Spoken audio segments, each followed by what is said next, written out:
There's really no such thing as cold. Cold is the absence of heat. And the way a refrigerator and or a freezer works is it removes the heat from the box. So you're not creating... You're not creating cold, you're removing heat. Okay. That's what I tried to say. And that's why it's very important to maintain a good door seal. Because if your door seal is broken, not sealing properly, all it's doing is sucking warm air back into it, causing the unit to run more than it should run. Okay. So...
if your seal is not working properly?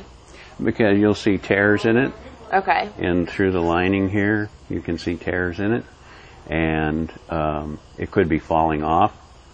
And usually when it's time to replace a door seal, it's the health department that gets on you and says, you need to replace your door seals. Okay.